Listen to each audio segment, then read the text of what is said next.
Hello friends, आज हम बात करने वाले हैं एक नए चैप्टर के बारे में जिसका नाम है परम्यूटेशन। ठीक है, बहुत इजी और सिंपल चैप्टर है। आपको सिर्फ फॉर्मूला याद रखने हैं, फॉर्मूला बेस्ड आपको क्वेश्चन मिलेंगे और थोड़ा लॉजिक आपको लगाना है। ठीक है, तो बहुत सिंपल है। तो चलिए शुरू करते हैं। तो परम्यूटेशन क्या होता है? तो परम्यूटेशन का अगर जनरल हम मीनिंग देखें तो उसका मीनिंग होता है क्रमचय। ठीक है, क्रमचय यानी कि आपको उसको अरेंज करना है।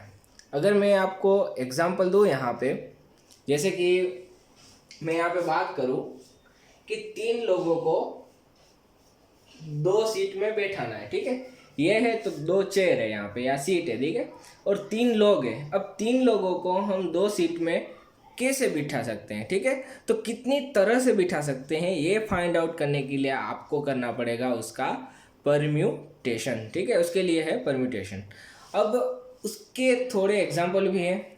अगर मैं यहाँ पे बात करूँ सबसे पहले तो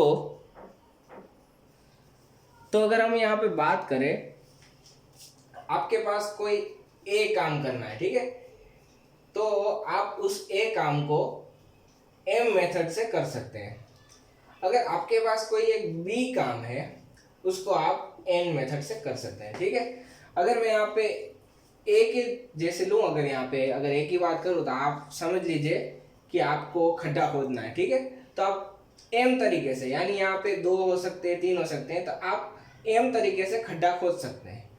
और दूसरा काम भी है। ठीक है, जैसे कि आपको प्लांटेशन करना है, पेड़ लगाना है। ठीक है, तो आप उसको एन तरीके से लगा सकते हैं। अगर आप दोनों काम साथ में करेंगे तो आप टोटल कितने तरीके से काम कर सकते हैं? तो अगर ए और बी आप दोनों एक साथ मिलकर काम करते हैं तो आप total M cross N method से आप काम कर सकते हैं। तो टोटल यहाँ पे आपको मिलेगा एन क्रॉस एम। वो क्या है? तो टोटल आपके तरीके हैं कि उन तरीकों से, नंबर ऑफ तरीकों से आप वो काम कर सकते हैं। अगर मैं एग्जांपल लूँ, अगर आप ए काम तीन तरीके से कर सकते हैं और बी काम आप चार तरीके से कर सकते हैं, तो दोनों काम आपको करने हो तो आप ए एंड बी काम दोनों साथ मिलकर 12 तरीके से कर सकते हैं। ठीक है, अब 12 तरीके कैसे होते हैं मैं आपको बताता हूँ। अगर आप एम काम या फिर अगर तीन काम आप ए, दो और तीन से करते हैं और ये चार काम आप ए, बी, सी और डी से करते हैं। ठीक है, तो पहला काम आप एक एक ए से कर सकते हैं, एक बी से कर सकते हैं, एक सी से कर सकते हैं, एक डी से कर सकते हैं। ठीक है, तो ये काम, ये दोनों काम आप ये चार तरीके से कर सकते हैं। फिर अगर दूसरा ले अगर, तो 2A, ठीक है, 2B, ऐसे ही यहाँ पे आएंगे। फिर आएगा 3A, ठीक है, फिर आएगा 4A, तो यहाँ पे भी आएंगे। तो टोटल यहाँ पे आपको कितने मिलेंगे? तो आपको यहाँ पे मिलेंगे 12। ठीक है, सॉरी 4A नहीं आएगा, यहाँ पे 3A तक ही आएगा। ठीक है, 3 ही है यहाँ पे। तो ऐसे आपको यहाँ पे मिलेंगे 12। तो आप 12 तरीकों से काम कर सकते हैं। पर अगर ऐसे आपको फाइंड आउट करना है, ठीक है, तो आपके पास थोड़ा फॉर्मूला भी होगा। तो हम आगे थोड़ा फॉर्मूला भी देखते हैं। तो हम अगर नया एक एग्जांपल लेते हैं, ठीक है, दूसरा एग्जांपल हम लेते हैं कि हमें 2 पीरियड लेने हैं कोई क्लास में। ठीक है, और हमारे पास 6 सब्जेक्ट हैं। कितने सब्जेक्ट है? तो 1, 2, 3, 4, 5 और 6। ये 6 सब्जेक्ट है, अलग अलग सब्जेक्ट है। ये अलग सब्जेक्ट है, ये अलग सब्जेक्ट है। ठीक है, ऐसे 6 सब्जेक्ट है अपने पास।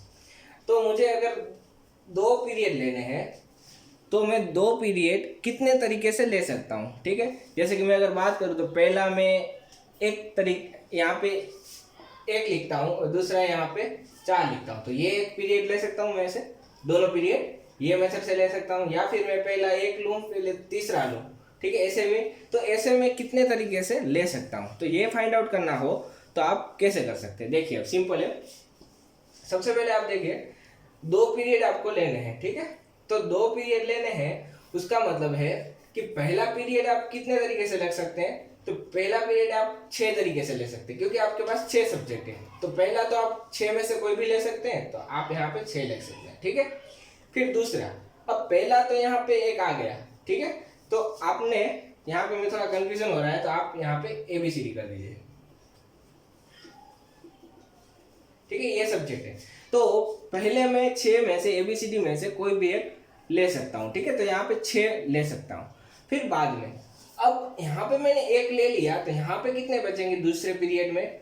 अब पहले पीरियड में मैंने इनमें से कोई एक ले लिया तो बाकी के पीरियड में मुझे मिलेंगे 5, ठीक है। कितने मिलेंगे? 5 मिलेंगे। क्यों? क्योंकि एक तो मैंने यहाँ पे ले लिया और बाकी के मैं यहाँ पे लूंगा तो यहाँ पे मैं 6 ले सकता हूँ। यहाँ पे कम हो जाएगा क्योंकि दूसरे पीरियड में से एक निकल जाएगा, क्योंकि एक तो मैंने पहले पीरियड में ले लिया तो यहाँ पे बचेंगे 5। तो टोटल में ले सकता हूँ 30 तरीके से, ठीक है। तो 30 तरीके से मैं पीरियड को अलग अलग तरीके से डिवाइड कर सकता हूँ। तो हमारे यहाँ पे परम्यूटेशन का फॉर्मूला है NPR, ठीक है। तो ये फॉर्मूला हमें याद रखना है कि NPR का फॉर्मूला क्या होगा। तो अगर हम इसको बोले तो इसको बोलते हैं NPR, ठीक है। इसका फॉर्मूला होता है n फैक्टोरियल, इसको बोलते हैं फैक्टोरियल। यहाँ पे हम n माइनस r फैक्टोरियल, ठीक है। इसको फैक्टोरियल बोलते हैं। ये है n तो n फैक्टोरियल, ये n माइनस r फैक्टोरियल। तो यहाँ पे जो n है तो n का मतलब होता है टोटल नंबर ऑफ थिंग्स, ठीक है। तो जो टोटल है वो हम बोलेंगे n। फिर p, तो p क्या है?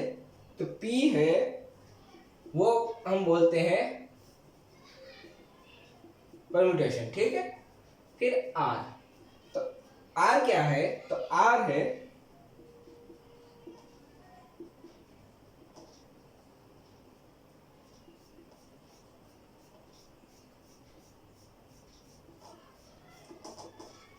तो जो टाइम पे आप ले रहे हैं, जितने भी थिंग्स आप ले रहे हैं तो वो है आपका r, ठीक है।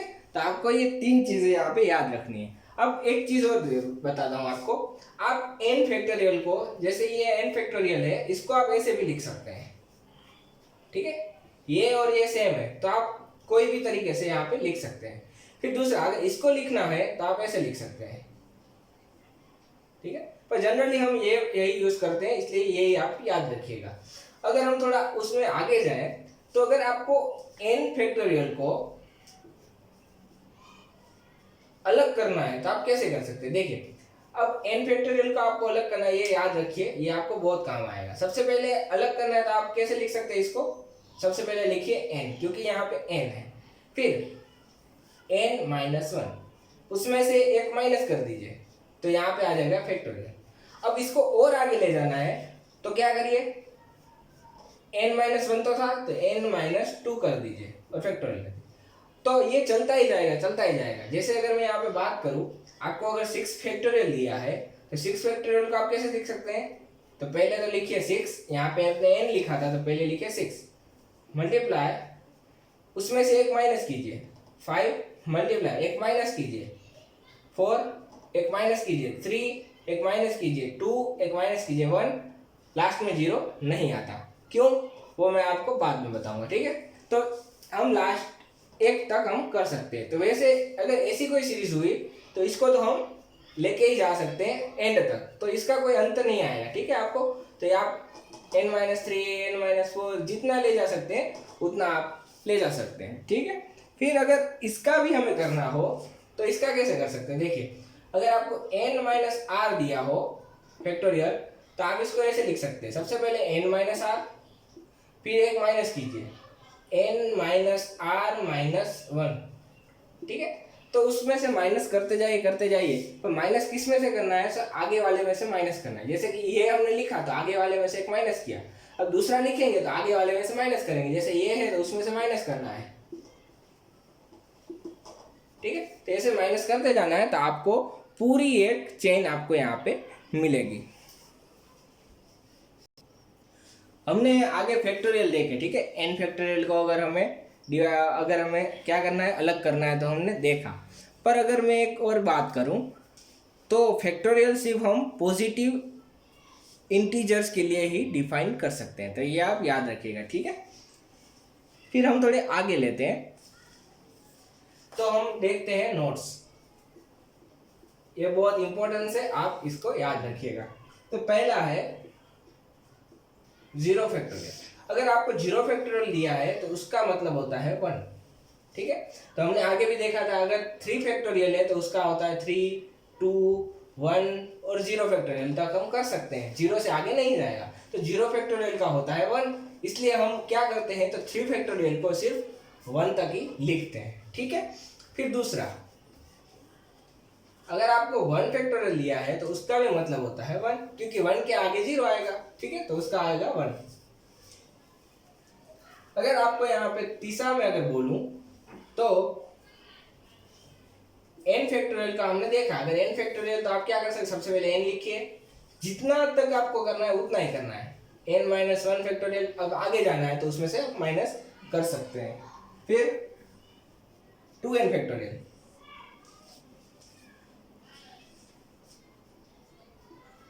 अगर 2n फैक्टोरियल को भी आपको अलग करना है तो आप कैसे कर सकते हैं, तो सबसे पहले लिखिए 2n, फिर आगे माइनस करते जाइए 2n-1, और आगे जाना है 2n-2 फैक्टोरियल, ठीक है, तो आप वहां से जा सकते हैं।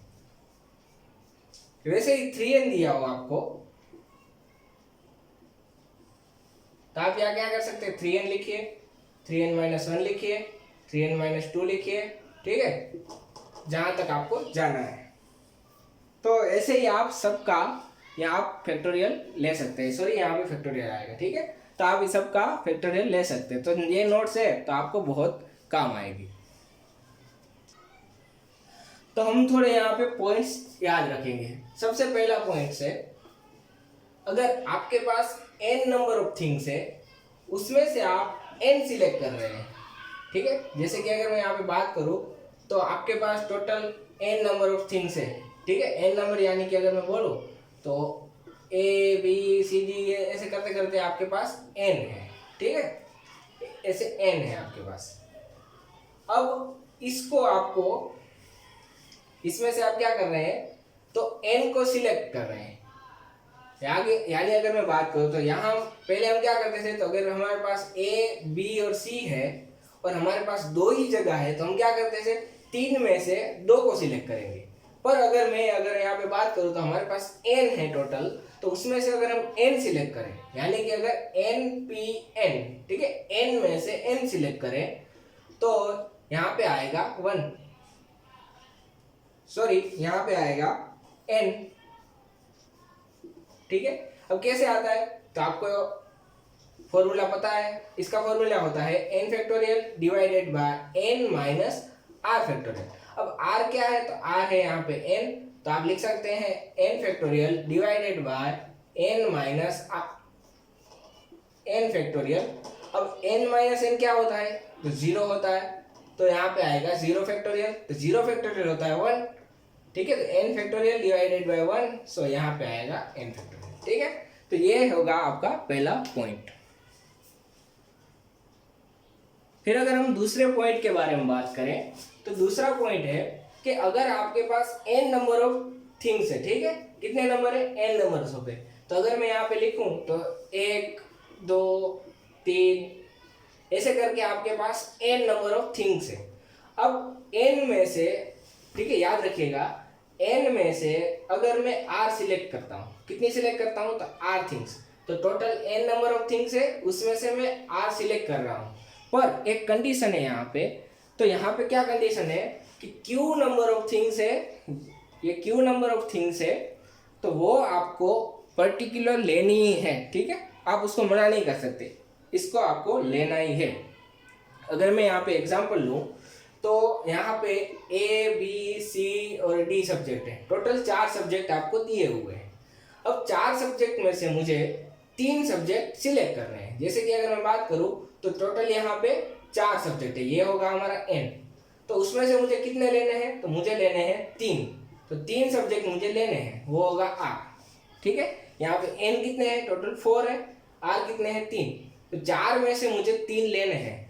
पर एक कंडीशन है, क्या, तो q कंडीशन है। अब q क्या है, तो q है कि उसमें से वो पर्टिकुलर तो मुझे लेने हैं। जैसे कि अगर मैं बात करूं तो मुझे पर्टिकुलर a तो लेना ही है, ठीक है, तो वो कितने हैं 1।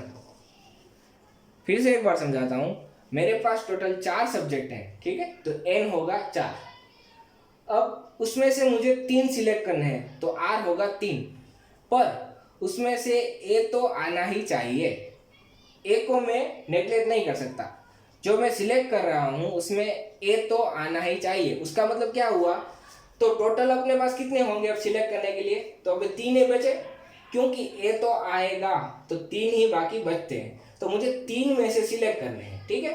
तो n आएगा 3 और r कितने आ जाएंगे 2। क्यों, क्योंकि एक तो पहले से सिलेक्ट हो गया, तो टोटल 3 करने थे, तो एक हो गया, तो अब r कितने बचेंगे 2। तो इसका मुझे फॉर्मूला लिखना हो तो मैं कैसे लिख सकता हूँ, देखिए, तो इसको मैं लिख सकता हूँ 3p2। अगर मुझे एक्चुअल फॉर्मूला लिखना हो, ये तो एग्जांपल था, ठीक है, अब इसका एक्चुअल फॉर्मूला लिखना हो, टोटल n है, उसमें से मुझे r सिलेक्ट करने हैं, और q यानी कि ये q नंबर ऑफ जो सब्जेक्ट हैं वो आने ही चाहिए। ये सब्जेक्ट हो सकते हैं, दूसरा कोई भी हो सकता है, ठीक है, तो ये q नंबर ऑफ वो आने ही चाहिए थिंग्स। तो मैं इक्वेशन लिख सकता हूँ n minus Q p r minus Q, ठीक है।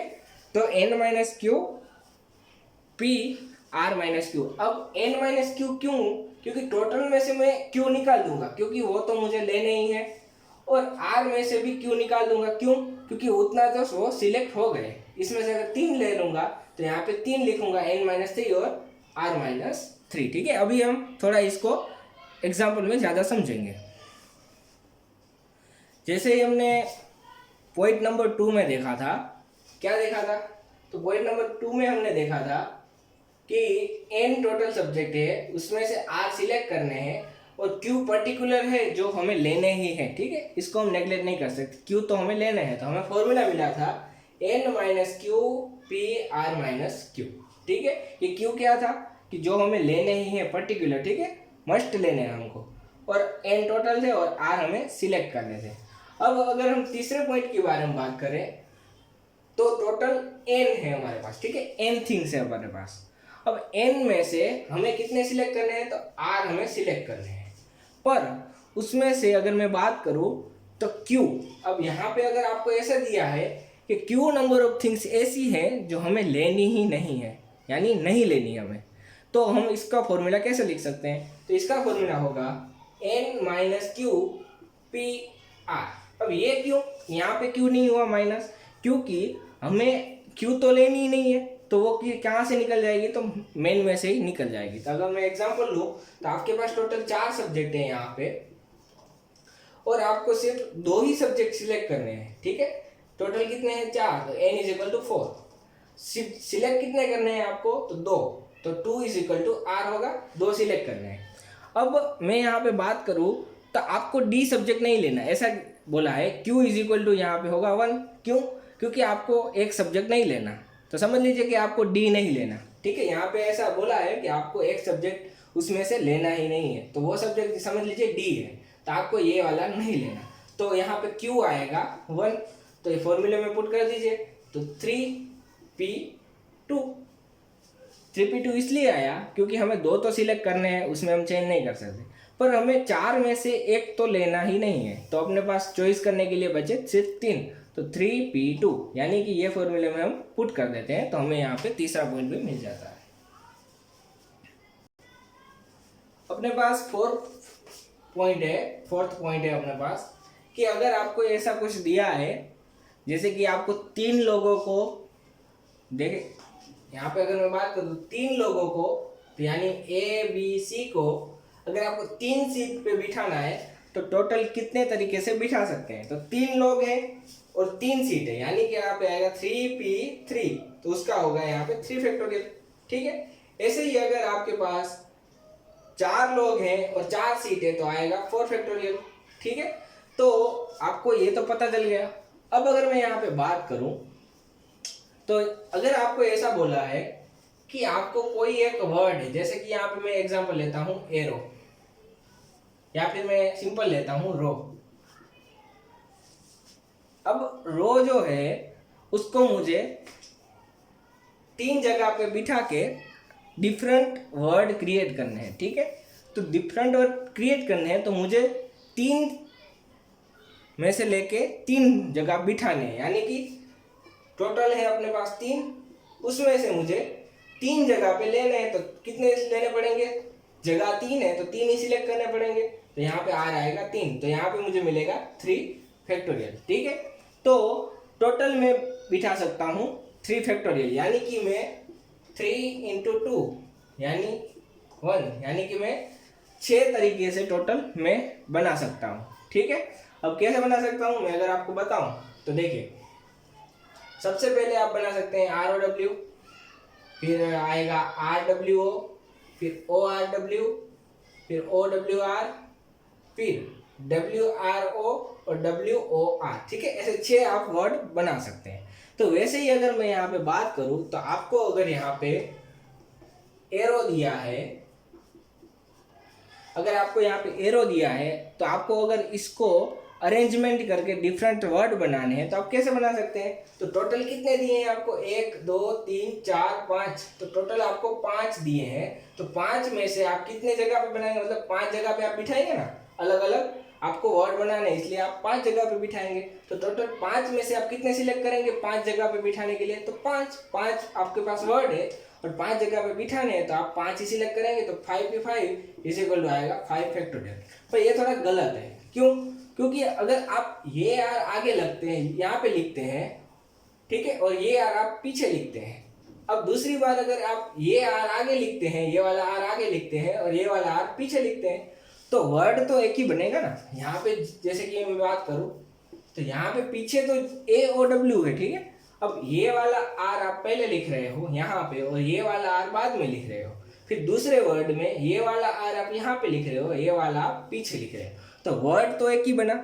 तो अगर मैं बात करूं तो ये वाला अगर वर्ड है वो 2 बार आ रहा है, तो मुझे 2 बार नहीं लेना, सिर्फ एक ही बार लेना है। तो मैं इसको कैसे लिख सकता हूं, देखिए अब रो है तो उसको आप 5 फैक्टोरियल में लिख सकते हैं। तो आपको याद ही रखना है, जैसे कि यहाँ पे कितने यहाँ पे हैं लेटर्स 1 2 3 4 5, तो 5 फैक्टोरियल आपको लिख देना है। ठीक है, फिर उसमें से डबल कितने हैं, देखिए आर कितने हैं, डबल है, कितनी बार है तो डबल है, तो 2 फैक्टोरियल आपको लिखना है। तो ये आपका आएगा आंसर। तो यहाँ पे आएगा 5 4 3 और 2 फैक्टोरियल। अब 2 फैक्टोरियल क्यों लिखा, क्योंकि नीचे से वो निकल जाएगा। तो यहाँ पे मैंने 2 फैक्टोरियल तक ही लिया सिर्फ, तो यहाँ पे निकल जाएगा। तो यहाँ पे बचेगा 20 60। ठीक है, तो 60 तरीके से आप लिख सकते हैं। अगर यहाँ पे कुछ ऐसा दिया होता, जैसे कि मैं अगर बात करूं